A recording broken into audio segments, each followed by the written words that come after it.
Hey, welcome to Pocket Change. I am Candace Lott. I never know what to do with my hands while talking, so I'll keep them busy while doing laundry. Hang out with me while I ramble on about all kinds of topics and different seasons of life I've experienced. It's going to be loads of fun. Let's get to folding.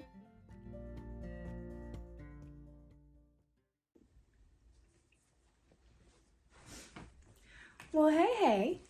Happy whatever day it is that you are listening to this. So, I hope your day has been swell. I am recording this Monday night. We have just had a 3-day weekend with President's Day. Our school didn't get off on Friday, so it was only a 3-day weekend for us. But I don't know about what's going on, but it just feels a little funky in the air. I don't know. We got a lot of things going on, so it's a little chaotic in our world. So, I figure for today's conversation, first of all, thank you so much for coming back.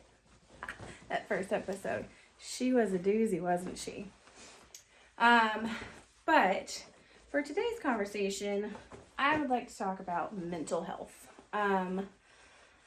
So if you're close to me or frankly, you follow me on Instagram, any kind of social media platform, you will know I'm a big fan of mental health. I'm a big fan of going to see a counselor. I'm a big fan of getting prescribed medications if you need it. Big fan. So let me walk you back and tell you kind of my journey with mental health and why it has now become such a big pillar in our life. So rewind to the before times. When I say before times, I mean before COVID. So the before times.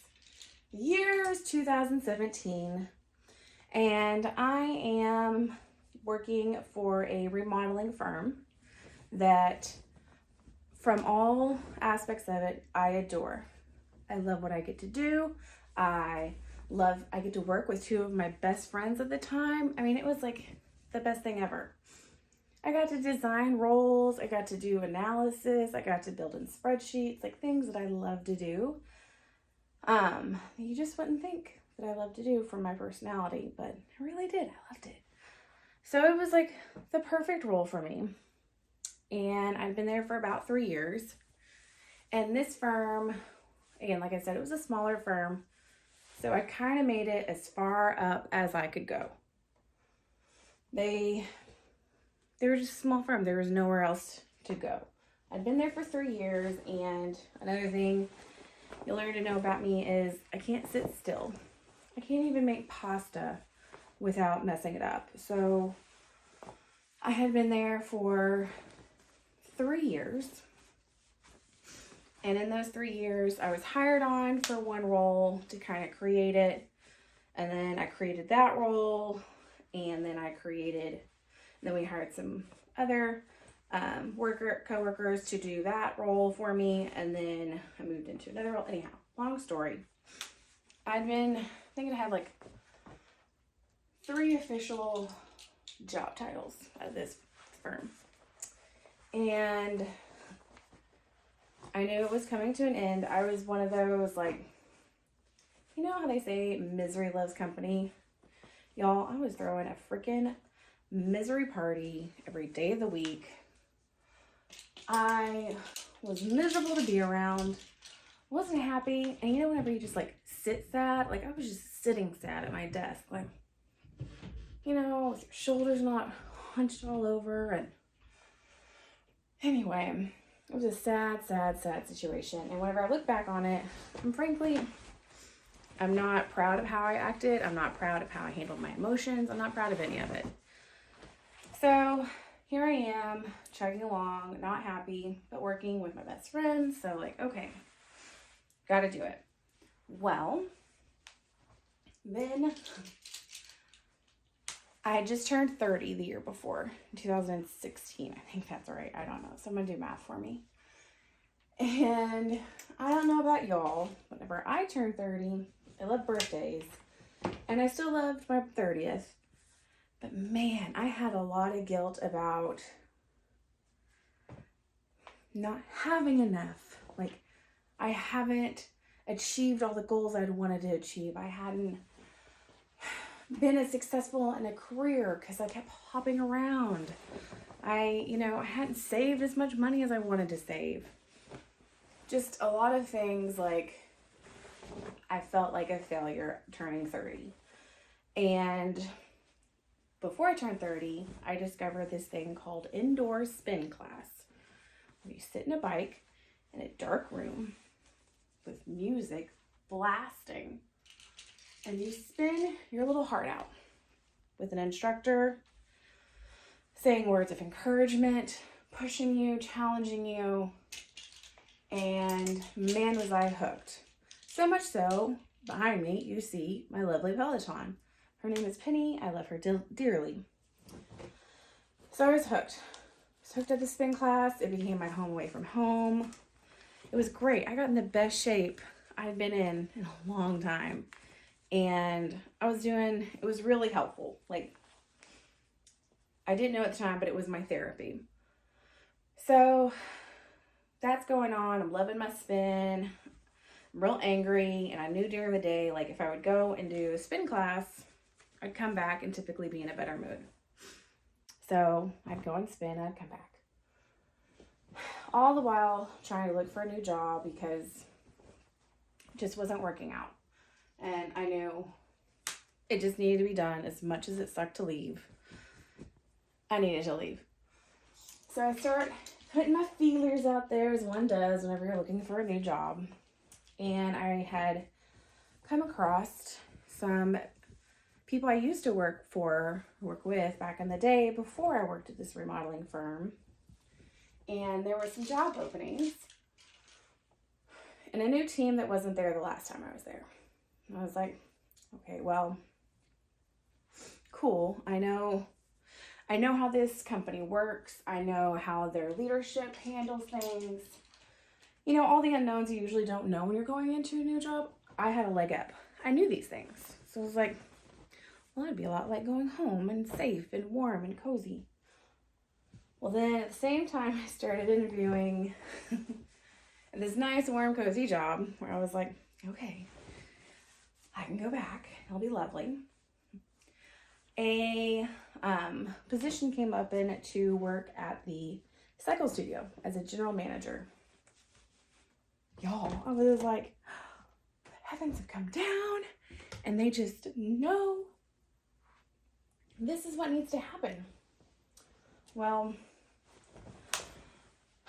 if you're watching on my video or you see me on social media, I do not have the appearance of a fitness instructor. I am what they call fluffy. And I've always been fluffy, even in college. It's just how I built. So then, it starts to sink in. Can I do this job? Can I represent a fitness studio when I look like me? I have always had a double chin. Doesn't matter what's going on. There's always a little bit of double chin. Just don't look like the person you see behind the counter when you walk into a spin class. So lots of worries and fear that I was not going to be enough for that job. I already wasn't getting enough from my current job, which is why I was leaving. And I knew at the company that I had worked for previously, I knew there was room for growth. I didn't know much about this new team, but I also knew there was room for growth within the company as a whole. So anyhow, all this happens. And at the same time, I'm introduced to someone who is now a dear, dear friend to me named Erica Anderson. And she is a life coach. So now, mind you, this is back in 2017. And I was introduced with her through a nonprofit we were both a part of at the time.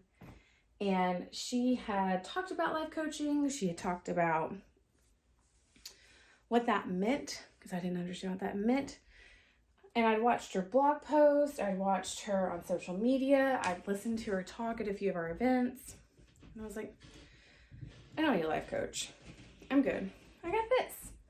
I go to spin and everything is fine.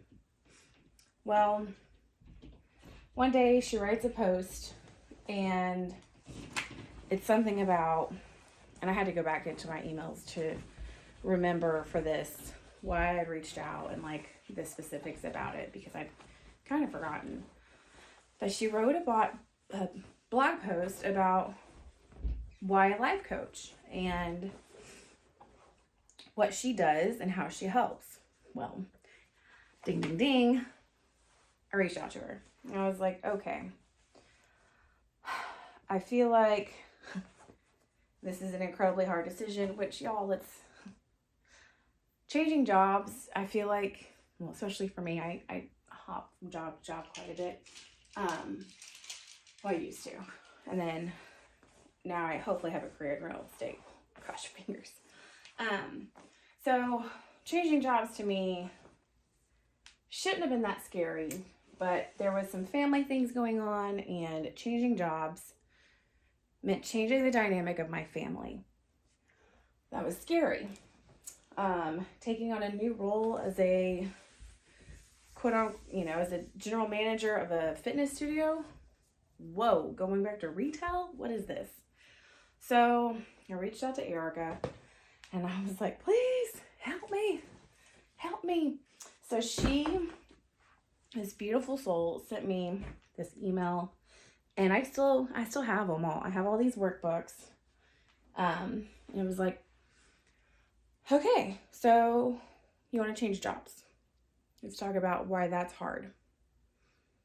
Okay. We talked about why it was hard. And there were some deeper, bigger things going on, like with my previous marriage, and there were just some bigger, deeper issues. And anytime we talked about them, the big issues would come up, and she's like, that's a room we don't need to go in right now.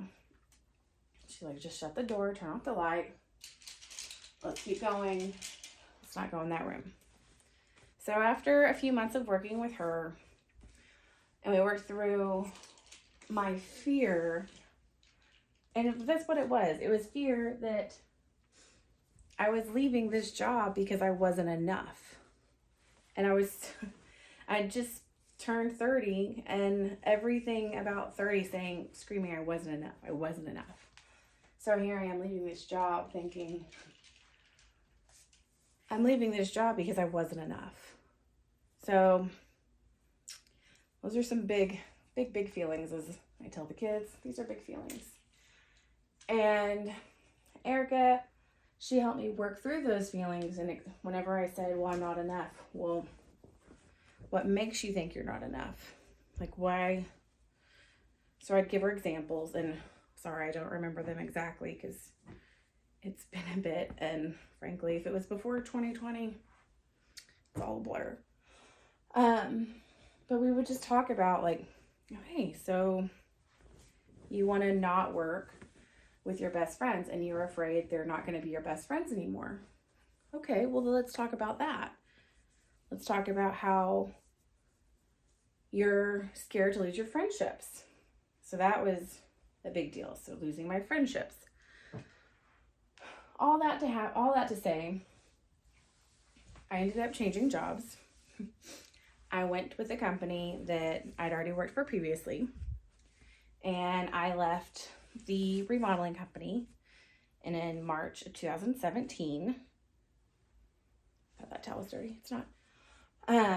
Just to state clearly, I started back at my old company, and actually, that came to be the best decision for my life I've made outside of my kids.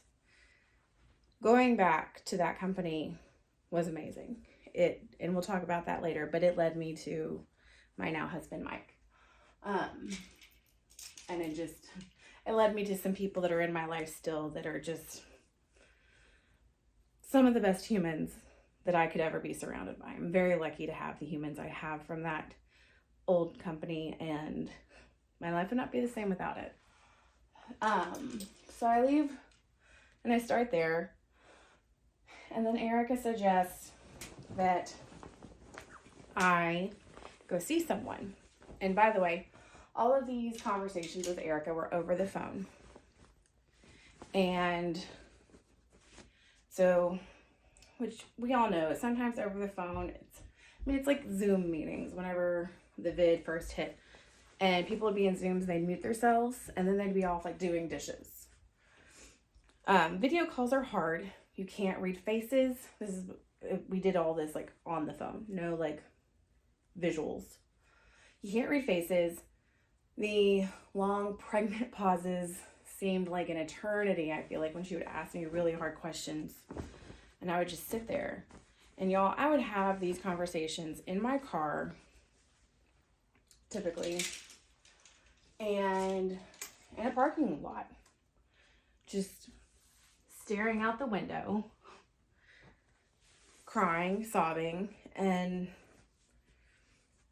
trying to figure out why in the world I was crying and upset whenever, if you look at my life from a bird's-eye view, or crow's view, or whatever that saying is, I should be happy. I should be so happy. I was married. I had 2 beautiful kids. We lived in a fantastic home. I, was surrounded by happiness and love. Why are you sitting in a car crying? I don't understand. Why are you sad? You have no reason to be sad. The little things in life, not a big deal. Take them out. Look at the big things. Look at the big picture. So I had a lot of guilt over being sad and even talking about mental health whenever I started working with Erica, because one, it wasn't a thing that was supported by my partner at the time. There was no reason to talk to someone else about our issues. It's just not how we did it. And that's correct. We didn't talk about our issues to anybody. So whenever we announced we were divorcing, it was kind of a blindsided for a lot of people. There were a few people that knew a little bit of what was happening, but majority of the people had no idea. Well, y'all, that's mental health for me. I'm a very bubbly human. I love people. I get fuel from hanging out with people. Whenever I go to networking events, my heart might be racing and I might feel like I'm gonna vomit and just like pass out at any time. But I'm so excited to be there. I'm so excited to get to know you. I'm probably not gonna remember your name because I'm terrible at it. But man, oh, I love people. I love spending time with people. I love getting to hear other people's stories and knowing how they got here, because if you listen, the person sitting next to you on the bus, in the HOV lane, wherever it is, give them 5-10 minutes. You'll find out they have hard just as much as you have hard. Everyone has shit. Sorry for the curse. But everyone has it. And mental health is a lot like that. For me anyway, it taught me what my feelings were. I'm upset. Why am I upset? Am I upset because I'm disappointed? Am I upset because I'm sad and I'm being sad and I don't want to be sad? So that's what mental health did for me. And so after working with Erica, I moved to a counselor who I still see to this day. So I started working with her in 2018. 2017. And y'all, she has been the rock on some weeks. Like you have some weeks where you're like, I just need to get to counseling. I have so many words and thoughts and feelings to say. And they're so heavy. They're weighing me down. I'm back to being a misery party again, throwing a parade, being the captain of sadness, just frumped over. They just seemed so heavy. And what counseling taught me is I have a safe space. I can go and talk about these feelings and these emotions. And if I want to be sad because I didn't get an invite somewhere, or someone didn't give me a shout out, or because my kids didn't hug me as tight the day before as they did 2 days ago, it's okay. It is okay to be sad or upset or angry, because you know what? Those are your emotions, and your emotions matter. And you don't have to be like me and tell everyone who will sit down in front of you, or, for this instance, a camera or a phone that's attached to a ring light in your laundry room. You don't have to talk about your big things and feelings in front of the world. There's this beautiful thing called counseling, and they will keep those thoughts and those worries and those big heavy emotions, and they will sit there and they will let you have them. They will let you cry until you just can't cry anymore. And you know what? There are days, if you go into counseling, you have nothing to say. Those are the days sometimes that I come out the most, just like, exhausted's not the right word. I am exhausted, but lighter, because I didn't realize the heaviness of something until I brought it up and walked through it and thought, that hit me a lot different than I thought it did, now that I'm replaying it back to you. So I've been with my counselor, like I said, since 2017, and I am beyond grateful for her.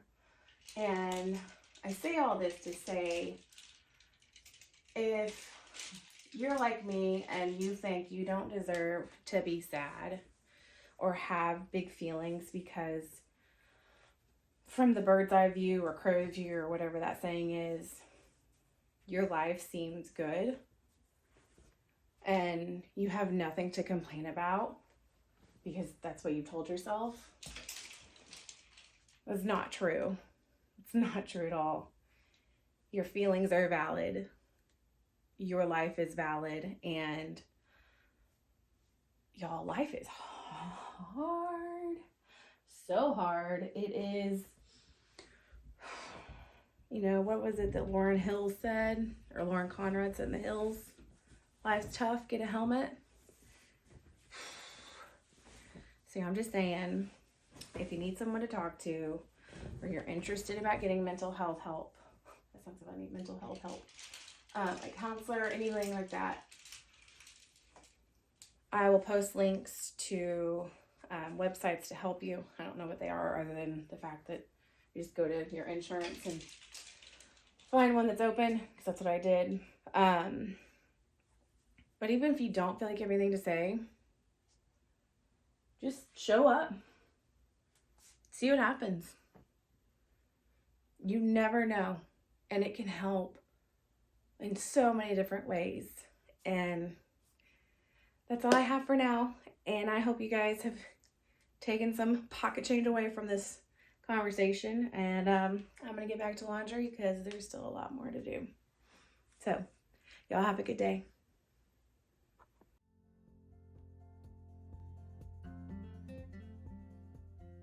Thank you for listening to Pocket Change. You can find me on the internet at Candice-Lott.com, on Instagram at Candice J. Lott, that's Lott with 2 T's, and on Facebook as Candice Lott. I look forward to meeting you. Have a great day.